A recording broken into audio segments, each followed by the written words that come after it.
વિદ્યાર્થી મિત્રોનું હું મયુર બાદ છે મારી ચેનલમાં હાર્દિક સ્વાગત કરું છું। મિત્રો આજે આપણે આ વિડિયો લેક્ચરની અંદર ધોરણ 11 ભૌતિક વિજ્ઞાનનું ચેપ્ટર નંબર 2 એટલે કે એકમ અને માપન પદ્ધતિના એક મહત્વનો મુદ્દો સાર્થક સંખ્યાઓ અને સાર્થક અંકો વિશે જાણવાના છીએ। મિત્રો સાર્થક સંખ્યાઓ શું છે સૌથી પહેલા આપણે એ સમજવું પડે અને જ્યારે તમને કોઈ મૂલ્ય આપેલું હોય અથવા કોઈ રાશિને માપ્યા પછી તમને જે મૂલ્ય મળે છે એ મૂલ્યમાં કેટલા સાર્થક અંકો છે તમને શોધતા આવડવા જોઈએ। તો સૌથી પહેલા સમજીએ કે સાર્થક સંખ્યા શું કહેવાય અથવા સાર્થક સંખ્યા કોને કહી શકાય। ધારો કે મિત્રો મારી પાસે એક લાકડાનો ટુકડો છે અને મારે એની લંબાઈ માપવી છે। ધારો કે હું આની લંબાઈ એક ફૂટપટ્ટી દ્વારા માપું છું અને એની લંબાઈ ધારો કે આવે છે 24.5 સેન્ટીમીટર। તો મિત્રો આ જે રાશિના માપન દરમિયાન મૂલ્ય મળ્યું એટલે કે લંબાઈ માપી, લંબાઈ એક રાશિ છે એનું આપણે મૂલ્ય માપ્યું તો મને મળ્યું 24.5। તો જે 24.5 છે એને આપણે કહી શકીએ વિશ્વસનીય અંક। શું કહી શકીએ? વિશ્વસનીય અંક અથવા એને ઇંગ્લિશમાં કહેવું હોય તો એક્યુરેટ નંબર। જ્યારે મિત્રો 5 છે એને આપણે શું કહીશું? અચોક્કસ અંક, ઇનએક્યુરેટ નંબર। તો આ વસ્તુ કેમ આપણે કહ્યું? તો મિત્રો જ્યારે આપણે લાકડાનો ટુકડો માપતા હોઈએ છીએ અને એવું થાય છે કે 24.5 ની જગ્યાએ આ રીતનું હોય 24.5 ઉપર બે કાપા હોય હજી પણ, તો આપણે શું કરતા હોઈએ છીએ? આને 24.5 તરીકે લખતા હોઈએ છીએ। ઘણીવાર એવું પણ થઈ શકે કે 24.57 આવે તો આપણે શું કરતા હોઈએ છીએ? 24.6 લખતા હોઈએ છીએ। આને આપણે રાઉન્ડ ઓફ કરી દઈએ અને લખતા હોઈએ છીએ 24.6। એટલે કે પાછળનો જે આંકડો છે એ ચોક્કસ હોતો નથી, તો એને એટલા માટે અચોક્કસ અંક કે ઇનએક્યુરેટ નંબર કહેવામાં આવે છે। તો જે પણ તમને માપન દરમિયાન મૂલ્ય મળે એમાં વિશ્વસનીય અંકો હોય છે અને અચોક્કસ અંકો હોય છે। તો સાર્થક સંખ્યા કઈ? તો મિત્રો સાર્થક સંખ્યા એટલે એવી સંખ્યા જેની અંદર વિશ્વસનીય અંક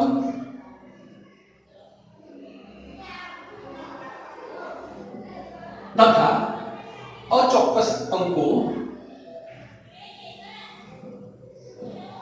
રહેલા હોય। શું હોય? સાર્થક સંખ્યા એવી સંખ્યા છે જેમાં વિશ્વસનીય અંકો અને અચોક્કસ અંકો રહેલા છે।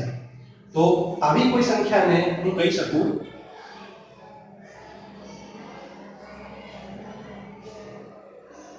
સાર્થક સંખ્યા। તો અહીંયા લાકડાના ટુકડાનું માપન દરમિયાન મને જે સંખ્યા મળે એની અંદર જો હું વિશ્વસનીય અંક અને અચોક્કસ અંકનું સાથે લઈ અને સંખ્યાને હું જોઉં અથવા સંખ્યાને હું આઈડેન્ટિફાઈ કરું તો એને કહેવામાં આવે છે સાર્થક સંખ્યા। હવે મિત્રો સાર્થક સંખ્યાની અંદર કયા અંકો સાર્થક અંકો કહેવાશે એટલે કે સાર્થક અંક કયા કહેવાય? તો આપણને હવે જોવું છે સાર્થક અંકો। તો સાર્થક અંકો નક્કી કરવા માટેના મિત્રો રૂલ્સ છે, નિયમો છે। તો આપણે તમને બુકમાં તમે જોશો તમારી ચેપ્ટર નંબર 2 ના સાર્થક સંખ્યાના ટોપિકની અંદર તમને 5 રૂલ્સ આપેલા છે, નિયમો આપેલા છે। એ નિયમો તમે વાંચો તો તમને ખ્યાલ આવે કે સાર્થક સંખ્યા આપેલી હોય એમાં સાર્થક અંકો કેટલા રહેલા છે એ શોધવા માટે અથવા એ નક્કી કરવા માટેના નિયમો તમારે સમજવા પડે અને એનો ઉપયોગ કરીને તમારે શું કરવું પડતું હોય છે? આપેલ સંખ્યામાંથી સાર્થક અંકો કેટલા છે શોધવા પડતા હોય છે। તો અહીં હું તમને એક સહેલાઈથી એક એકદમ સરળ રસ્તો, એક શોર્ટ ટ્રિક બતાવવાનો છું, જે શોર્ટ ટ્રિકનો ઉપયોગ કરી તમે કોઈ પણ આપેલ નંબરમાંથી સાર્થક અંકો શોધી શકશો। બહુ સરળ છે। તો જુઓ, સૌથી પહેલો જે રૂલ એટલે કે નિયમ છે એવું કહે છે કે શૂન્યતર એટલે કે 0 સિવાયના શૂન્યતર અંકો સાર્થક અંકો છે. પહેલો નિયમ શું છે? પહેલો નિયમ કહે છે શૂન્યતર અંકો સાર્થક અંકો છે. શૂન્યતર એટલે શું? શૂન્ય સિવાયના. શૂન્ય સિવાયના કયા કયા અંકો હોય છે? 0 1 2 3 4 5 6 7 8 અને 9. અને તમે જુઓ આને આપણે ડેસિમલ નંબરિંગ સિસ્ટમ પણ કહેવામાં આવે છે. શું કહેવામાં આવે છે? ડેસિમલ નંબરિંગ સિસ્ટમ, દશાંશ સંખ્યા પદ્ધતિ. તો આની અંદર તમે જોવા જાઓ તો એવું કહી શકાય આ નિયમ પ્રમાણે કે 1 2 3 4 5 6 7 8 અને 9 એ સાર્થક સંખ્યા છે. એટલે કે આ શું છે? સાર્થક અંકો છે. શું છે? સાર્થક અંકો. અને બાકી રહી ગયું શૂન્ય. તો શૂન્ય નું હવે શું કરવું? તો શૂન્ય માટે બહુ સિમ્પલ ટેકનિક છે. શૂન્યને ત્રણ ભાગમાં વિભાજિત કરીએ. શૂન્યને શું કરીએ? ત્રણ અલગ અલગ ભાગમાં વિભાજિત કરીએ. ધારો કે શૂન્ય, આ જે શૂન્યતર અંકો છે એની જો આગળ શૂન્ય આવતો હોય એટલે કે શૂન્યતર અંકોની આગળ, શબ્દ આગળ મહત્વનો છે. એટલે કે શૂન્ય જો શૂન્યતર અંકોની આગળ આવતો હોય ત્યારે શું કન્ડિશન? બીજો ભાગ પાડીએ શૂન્યતર અંકોની વચ્ચે આવતો હોય. શબ્દ કયો મેં અહીંયા લીધો? આગળ શૂન્યતર અંકોની વચ્ચે. શૂન્યતર અંકોની આગળ એટલે આમાંથી કોઈ પણ અંકોની આગળ જો શૂન્ય હોય એવી કન્ડિશન. શૂન્યતર અંકોની વચ્ચે એટલે આમાંથી કોઈ પણ બે અંકોની વચ્ચે જો શૂન્ય રહેલો હોય એવી કન્ડિશન. અને ત્રીજી છે શૂન્યતર અંકોની પાછળ. તો આપણે શું કરીશું? શૂન્યને ત્રણ ભાગમાં વિભાજિત કરી દીધા. એક તો શૂન્યતર અંકોની આગળ રહેલા શૂન્યો, શૂન્યતર અંકોની વચ્ચે રહેલા શૂન્યો અને શૂન્યતર અંકોની પાછળ રહેલા શૂન્યો. તો મિત્રો હવે શું કરવાનું છે? ધારો કે હું તમને એક્ઝામ્પલ આપીને સમજાવું તો શૂન્યતર અંકોની આગળ જો શૂન્ય રહેલો હોય તો હંમેશા એવું કહેવામાં આવે છે કે આ શૂન્ય ક્યારેય પણ સાર્થક સંખ્યા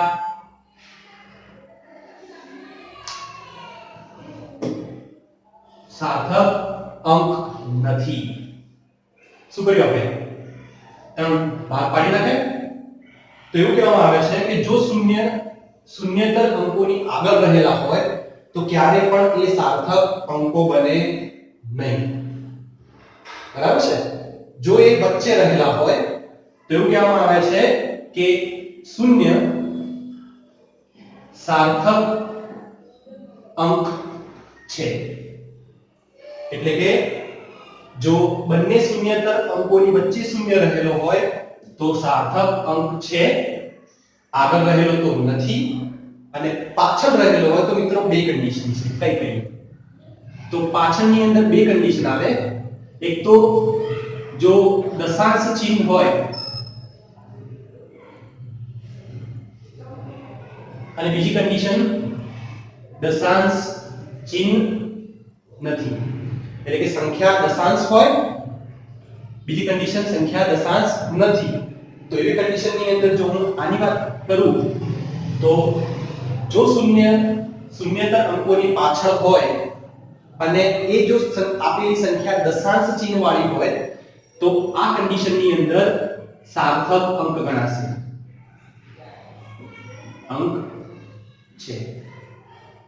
આ કેસની અંદર શું ગણાશે? શૂન્ય એ પોતે સાર્થક અંક છે. જ્યારે જો આપેલી સંખ્યાની અંદર શૂન્ય પાછળ હોય અને એ સંખ્યાની અંદર કોઈ દશાંશ ચિહ્ન ન હોય તો તો એવી કન્ડિશનની અંદર સાર્થક અંક નથી. શું આવશે? સાર્થક અંક નથી. તો મિત્રો આટલું જ વસ્તુ યાદ રાખવાનું છે. ફરીથી રિવિઝન કરી દઉં છું અને તમને પછી એક્ઝામ્પલ આપીને સમજાવું છું કે સાર્થક અંક ક્યારે ગણી શકાય અથવા આપેલી સંખ્યાની અંદર કેટલા સાર્થક અંકો છે એ આપણે કેવી રીતે નક્કી કરી શકાય. તો સૌથી પહેલા તો શૂન્ય સિવાયના બધા જ અંકો જેને શૂન્યતર કહેવામાં આવે છે એ બધા જ સાર્થક અંકો છે. શૂન્ય સાર્થક અંક ક્યારે બને એના માટે ત્રણ કન્ડિશન આપી. જો શૂન્યતર અંકોની આગળ હોય તો એ ક્યારે સાર્થક સંખ્યા બને નહીં. બે શૂન્યતર સંખ્યાઓની વચ્ચે જો શૂન્ય રહેલો હોય ત્યારે તે હંમેશા સાર્થક સંખ્યા બને, અંક બને. અને આ જે શૂન્યતર અંકોની જો પાછળ શૂન્ય રહેલો હોય તો એમાં બે કન્ડિશન બને છે. આપેલી સંખ્યામાં જો દશાંશ ચિહ્ન હોય તો એ શૂન્ય સાર્થક અંક બને અને જો આપેલી સંખ્યામાં દશાંશ ચિહ્ન ન હોય તો એ શૂન્ય સાર્થક અંક બનતો નથી. તો ચલો એક્ઝામ્પલ લઈએ. સૌથી પહેલા એક્ઝામ્પલ આનો હું લઉં છું 0.0248. તો મિત્રો 0 ક્યાં છે? આ શૂન્યતર અંકની આગળ છે. શૂન્યતર અંકની આગળ 0 રહેલા છે. આપણે જુઓ શૂન્યતર અંકોની આગળ તો અહીંયા 0 આગળ છે તો એનો મીનિંગ આ શૂન્ય અને આ શૂન્ય સાર્થક સંખ્યા અંક નથી. તો આમાં કેટલી સંખ્યા થઈ? સાર્થક અંકોની સંખ્યા થઈ 3. બરાબર છે. ચલો બીજો એક્ઝામ્પલ લઈએ. 0.0001. તો એક શું છે? શૂન્યતર અંક. એની આગળ બધા 0 રહેલા છે તો આ બધા જ 0 સાર્થક અંકો નથી. સાર્થક અંકોની સંખ્યા કેટલી આ સંખ્યામાં? તો 1. બરાબર છે. આશા રાખું છું તમને સમજાયું હશે. ચલો આનો આપણે એક્ઝામ્પલ લઈ લઈએ. તો મિત્રો શું કહે છે? શૂન્યતર અંકોની વચ્ચે જો શૂન્ય રહેલા હોય તો એક્ઝામ્પલ આમાં હું લઉં 2.408. બીજો એક્ઝામ્પલ લઈએ. ધારો કે 0.02408. તો મિત્રો આ બંને કિસ્સાઓની અંદર તમે જુઓ 0 ક્યાં રહેલો છે? 4 અને 8 એટલે કે શૂન્યતર અંકોની વચ્ચે 0 રહેલો છે. તો આ 0 ને આપણે શું કહીશું? સાર્થક અંક કહીશું. તો આમાં ગણતરી મારો. આમાં કેટલા થાય છે? આ બંને તો સાર્થક અંકો નતા 1 2 અને 3. તો નંબર ઓફ સાર્થક સિગ્નિફિકન્ટ નંબર સાર્થક અંકો કેટલા થયા? આ આપેલી સંખ્યાની અંદર 3 થયા. આ એક્ઝામ્પલમાં જુઓ આ 4 એ 4 શૂન્યતરની આગળ છે એટલે કે સાર્થક અંક નથી. તો આમાં સાર્થક અંક કેટલા થયા? 1 જ. આની અંદર જુઓ 2 સાર્થક અંક છે, 4 સાર્થક અંક છે, 8 પણ સાર્થક અંક છે. હવે 0 ક્યાં છે? બંને શૂન્યતરની વચ્ચે. તો એ પણ શું ગણાશે? સાર્થક અંક ગણાશે. તો 1 2 3 અને 4 આ આપેલી સંખ્યાની અંદર સાર્થક અંકો 4 છે. બીજો એક્ઝામ્પલ જુઓ. બીજો એક્ઝામ્પલમાં શું છે? આગળના બંને સાર્થક અંકો નથી. આ મુદ્દા પ્રમાણે, આ ભૂલ પ્રમાણે. હવે આ 0 જુઓ ક્યાં છે? બે શૂન્યતર અંકોની વચ્ચે 0 રહેલો છે તો આ સાર્થક અંક છે. તો હવે આપેલ સંખ્યાઓ કેટલા? 1 2 3 અને 4. તો આપેલ સંખ્યાની અંદર સાર્થક અંકો 4 છે. ચલો અહીંયા જોઈએ તો એક્ઝામ્પલ જો અહીંયા એક લઉં ધારો કે 1.240 લઈ લઈએ. ચલો બીજો એક્ઝામ્પલ લઈએ 0.0240. તો મિત્રો આમાં જો 0 ક્યાં છે? પાછળ છે એટલે કે દશાંશ ચિહ્ન વાળી સંખ્યા છે અને 0 ક્યાં છે? પાછળ. તો આ કેસની અંદર સાર્થક અંક બનશે. 0 શું બનશે? સાર્થક અંક બનશે. તો 1 2 3 અને આ 0 શું બને? સાર્થક અંક બને. તો એને ગણવા પડે. 1 2 3 ને 4 તો આની અંદર 4 સાર્થક અંકો થાય. આ એક્ઝામ્પલમાં જો 0.0240 0 આગળ પણ છે અને પાછળ પણ છે. આગળ જો હોય તો આપણે શું કહીએ છીએ એ 0 ને સાર્થક અંકો ગણતા નથી. તો આ બંને નથી. પાછળ જે 0 છે એ 0 સાર્થક અંક કહેવાશે. કેમ કહેવાશે? કેમ કે આપેલી સંખ્યા કેવી છે? દશાંશ ચિહ્ન વાળી. ચલો બીજો એક્ઝામ્પલ લઈએ. બાજુમાં દશાંશ ચિહ્ન નથી, એટલે કે જે સંખ્યાની અંદર દશાંશ ચિહ્ન ન આપેલું હોય. ધારો કે આવી સંખ્યા લઈ લો. આમાં જો દશાંશ ચિહ્ન નથી તો એ કેસની અંદર મારે સાર્થક અંકો ગણવા હોય તો આ બંને અંકો સાર્થક અંકો કહેવાશે નહીં. તો ટોટલ કેટલા થાય? 1 અને 2.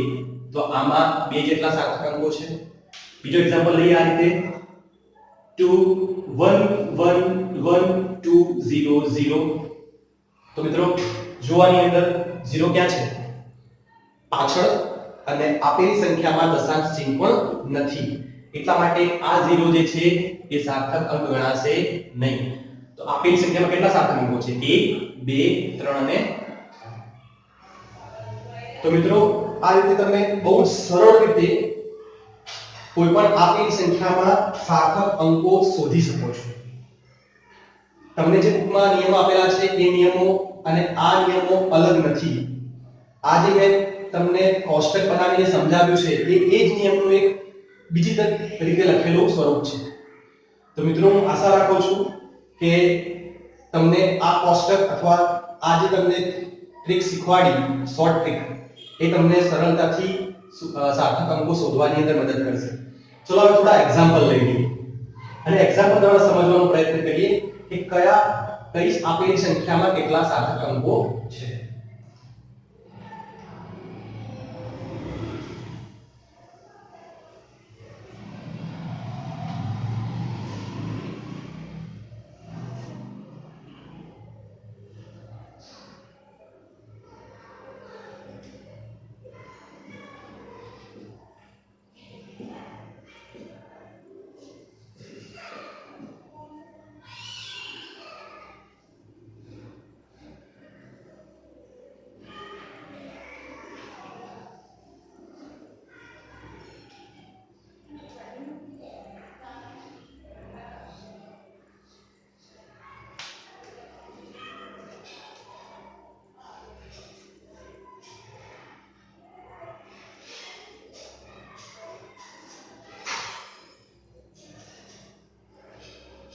ચલો મિત્રો મારી પાસે આ મેં 6 અંકો લીધેલા છે. એમાં આપણે કેટલા સાર્થક અંકો છે શોધવાનું છે. સૌથી પહેલાની વાત કરીએ તો મિત્રો મેં તમને કહ્યું પ્રમાણે શૂન્ય ક્યાં છે? આ પોઈન્ટ પ્રમાણે આગળ છે. તો આગળ હોય તો એ ક્યારે સાર્થક અંક બને નહીં. તો એને આપણે કેન્સલ આઉટ કરી દઈએ. તો બાકી કઈ રહ્યા? 1 2 અને 3 જે શૂન્યતર અંકો છે. એટલે કે આ સંખ્યાની અંદર સાર્થક અંકોની સંખ્યા 3 થાય. બીજો એક્ઝામ્પલ જુઓ તો અહીંયા 0 આગળ પણ છે અને વચ્ચે પણ છે. આગળ અને વચ્ચે. જો આગળ હોય તો આપણે કહ્યું એ પ્રમાણે ક્યારે પણ સાર્થક અંક બને નહીં. એટલે કે આ તો કેન્સલ આઉટ થઈ જવાના છે. વચ્ચેમાં આપણે શું કહીએ છીએ? જો 0 બે શૂન્યતર અંકોની, એટલે કે આ શૂન્યતર અંક અને આ શૂન્યતરની વચ્ચે 0 હોય તો એ સાર્થક અંક બને. તો આપણે એને ગણવા પડે. તો કેટલા છે?